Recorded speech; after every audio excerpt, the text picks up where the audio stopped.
السلام عليكم ورحمة الله وبركاته. ازيكم حبايبي؟ عاملين ايه؟ يا رب تكونوا بصحة واحسن حال يا رب. طبعا التورتيه اللي انتوا شايفينها قدامكم دي انا كنت عاملاها تورتيه راس السنة، بس حصل ظروف عندي فمعرفتش انزلها في وقتها، فنزلتها لكم دلوقتي. هنعملها مع بعض بطريقة سهلة وبسيطة، وهنشوف مقاديرها. هتبقى مقادير موجودة من قلب البيت. يلا بينا نشوف مكوناتها هتكون ايه. اول حاجة عندي هنا في العجان هنزل بثلاث بيضات بدرجة حرارة المطبخ، واحط عليهم نص كوب سكر، يعني المعيار ده نص كوباية، نص كوباية سكر وظرفان فانيليا. هضربهم مع بعض كده لمدة دقيقتين تلاتة، وبعدين هجيب معلقة محسن كيك. المعلقة ديت في الكيس ب5 جنيه، يعني انت بتجيبيه من عند مستلزمات الحلواني. الكيس ب5 جنيه. هاخد منه معلقة واحدة بس زي ما انتوا شايفين كده، وهنضرب بقى. نسيب البيض مع السكر مع محسن الكيك ده يتضرب، وبعدين هجيب 3/4 كوباية دقيق، هحط عليها معلقة نشا زي ما احنا شايفين، وهنزل عليها بمعلقة بيكنج باودر، معلقة صغيرة كده مش ممسوحة، يعني المعلقة الكبيرة دي مش ممسوحة زي ما احنا شايفينها مع بعض. هنشوف البيض مع السكر مع معلقة المحسن. شايفين القوام بقى عامل ازاي؟ هنزل عليهم ب1/4 كوباية مية، او مية عادية من الحنفية خالص مفيش فيها اي حاجة. سبتها لغاية ما تضرب الدقيقة برضو، وهننزل بالدقيق اللي عليه البيكنج باودر والنشا معلقة بمعلقة. هننزل بهم معلقة بمعلقة لغاية ما اخلص الكمية اللي معايا. انا عملت التورتيه ديت كنت عايزه انزلها في راس السنه، بس حصل له ظروف يمكن الاغلبيه عارفينها. هي كان والد الله يرحمه كان تعبان ايامها وتوفى بعدها برضو، فمعرفتش انزل. فبتمنى من كل اللي يسمع الفيديو يدعوا له بالرحمه، وربنا يرحمه ويرحم موتانا وموتى المسلمين جميعا، اللهم امين. ويلا نشوف الفيديو بتاعنا. كده خلاص انا خلصت الكمية بتاعة الدقيق كلها، اللي هي 3/4 كوباية على معلقة النشا على معلقة البيكنج باودر. يبقى كده خلاص الخليط بتاعي كله مع بعض اهو. هحاول اقلب الخليط عشان نشوف لو هيكون فيه دقيق في الارضية ولا حاجة. فهقلب الخليط برضو بالمعلقة تاني زي ما احنا شايفين مع بعض كده. هنقلب من تحت لفوق كده بالراحة علشان ما نهبطش الهواء اللي دخل في الخليط اللي معانا ده. كده قلبناه خلاص مع بعض كده. جبت صينية، دي الصينية اللي هي نمرة 2 في الطقم بتاع الصواني. بس طبعا الغلطة اللي حصلت لي انا حبيت اقول لكم عليها برضو، ان المفروض كان الخليط ده اتحط في الصينية الصغيرة بتاعة الطقم مش في الصينية الوسطانية. فدي برضو علشان اللي حابب يعمل الكمية يعملها في الصينية الصغيرة.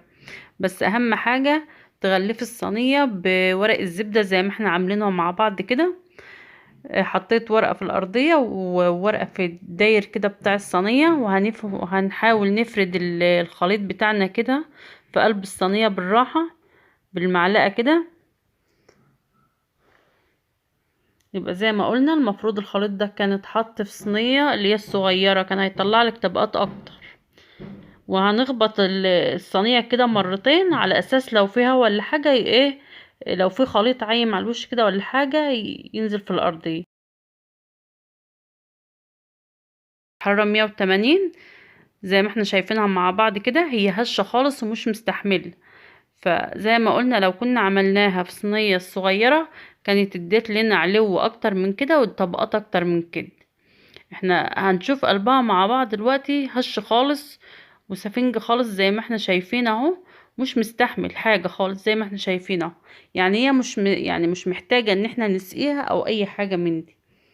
عندي هنا نص كوباية مية حطيت عليها حوالي 3 معالق سكر، وهضرب المية بمية ساقعة علشان نعمل الكريمة. ونص الكوباية حطيت عليها 3 معالق سكر، وبعدين حطيت عليها معلقتين كريم شانتيه، ومعلقة نص معلقة باستري كريم. الباستري كريم بيخلي طعم الكريمة حلو برضو، بيديلها طعم مميز كده. فلو مش متاح عندك خلاص بلاش منه عادي، يعني الكيكة بتمشي برضو. كده خلاص خلصنا الكريمة كده، ضربنا الكريمة كده. حطيت الكريمة في كيس حلواني عشان اعرف اوزعها على التورتاية من فوق كده زي ما انتم شايفين. التورتاية بقول لكم مش محتاجة ان هي تسقى مية، يعني تسقى خليط كده بالسكر. هي كده هشة خالص لوحدها. هنفرد الخليط كده على التورتيه من فوق على الطبقة دي كده بالراحة. يبقى دي اول طبقة احنا حطيناها، حطينا عليها الكريمة اللي احنا عملناها اللي هي الباستري كريم مع الكريم الشانتيه. عندي هنا جيلو فراولة، بصراحة ادالها طعم جميل جدا. الجيلو اللي انا حطيته ده ممكن تحطي مكانه مكسرات، تطحني مكسرات وتحطيها، او تجيبي ويفر وتكسريه برضو وتعمليه مكان الجيلو ده، برضو بتديلها طعم حلو. يعني المتاح عندك، او عايزة تسيبها كده من غير اي حاجة، او ممكن كراميل، المتاح عندك تعمليه. وبعدين هحط الطبقة التانية وافرد عليها الكريمة كده. احنا حبينا نعمل حاجة حلوة كده نفرح بيها بيتنا وولادنا بأقل الامكانيات.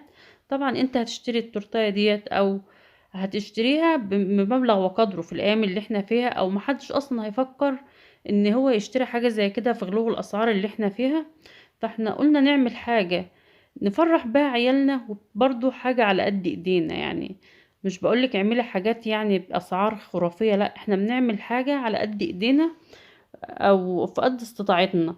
او لو عندك عيد ميلاد لابنك او بنتك وحبيتي تفرحيهم، يعني تبقى حاجة في امكانياتك هتعملها على طول، مش واخدة منك وقت. فاحنا بنساوي التورتاية كده زي ما احنا شايفين. جبت سكرابر وبعد ما سويتها من الداير بتاعها، بنسويها من فوق، بناخد من بره لجوه زي ما احنا شايفين كده.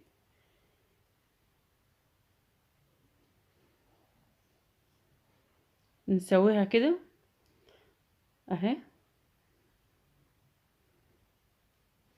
فاحنا بنسوي التورتيه على قد ما نقدر. وبرضو احنا يعني الشكل الخارجي احنا هنحط عليها فواكه، فيعني بنحاول نسويها بشكل كويس، يعني على قد ما تقدري.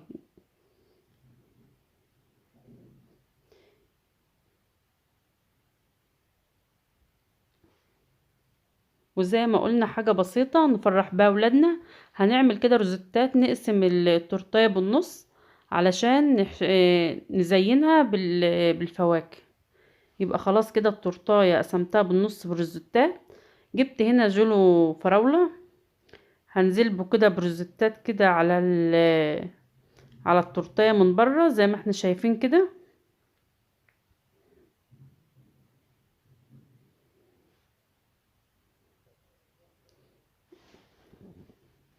التزيين ده بقى حاجة ترجع لك برضه، لو حبيتي تعملي روزتات من غير ما تحطي فاكهة او حاجة زي ما انا عاملة كده، فده برضه حاجة راجعه لك انت. يعني اعملي بامكانياتك، مش شرط تعمليها زي ما انا عاملاها او تزينها اكتر من كده، لا. التزيين ده حاجة ترجع لك انت وترجع لامكانياتك انت. انت بتعملي حاجة لولادك تفرحوهم بيها، فاعملي لهم الحاجة اللي على قد ما قدرتك. واي حاجة انت عاملاها لولادك هتبقى عاملاها لهم بحب وبمحبة، صدقيني هيبقى طعمها جميل.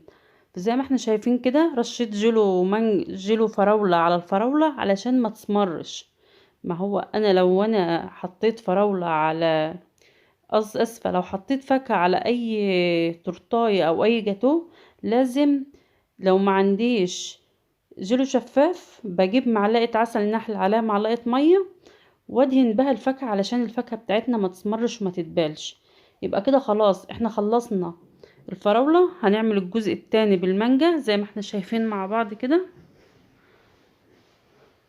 هنرص كده المانجا بتاعتنا. المانجا ديت انا كنت مخزناها وقطعتها وهي ايه، يعني لسه برضو متلجة شوية كده علشان اعرف اقطعها كده. وهنحط شرايح مانجا كده على الطرف، على طرف التورتيه من بره كده. طبعا بالكريمة هتلاقيها يعني تضغط عليها بالراحة كده بتمسك معاك.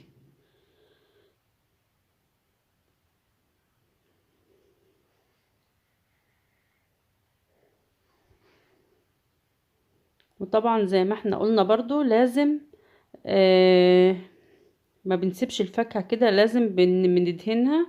فانا عندي جيلو مانجا، طبعا احنا حطينا جيلو فراولة على الفراولة وجيلو المانجا. ولو ما عندكيش زي ما قلنا هتجيبي معلقة عسل نحل وعليها معلقة مية، وتقلبوهم في بعض كده، وتدهني الفاكهة بقى، بتديلها لمعة وبتخلي الفاكهة بتاعتنا ما بتتبلش وتبقى فيها لمعة على طول كده. بشوف لو في فراغات في التورتايه بحط عليها فاكهة، زي ما انا قلت لكم اهو. ده جيلو المانجا، هنزل كده على المانجا بالجيلو، وبعدين هفردها عليها. يبقى احنا كده عملنا التورتايه بتاعتنا بحاجات. طبعا اغلبيتنا مخزنين مانجا، لو مش عايزه تحط الفاكهه دي مش ضروري يعني، اعملي روزيتات كده بس، وكام واحده آه، شوكولاته على الوش كده وخلاص، وهتلاقي ولادك فرحوا بيها. لو عندك مانجا بقى وعايزه تعملي تورتايه تكلفيها شويه، الفاكهه اللي عندك هتقطعيها وتعمليها زي ما انا عملت كده. وطبعا اديتلك البدايل للجيلو اللي موجود ده.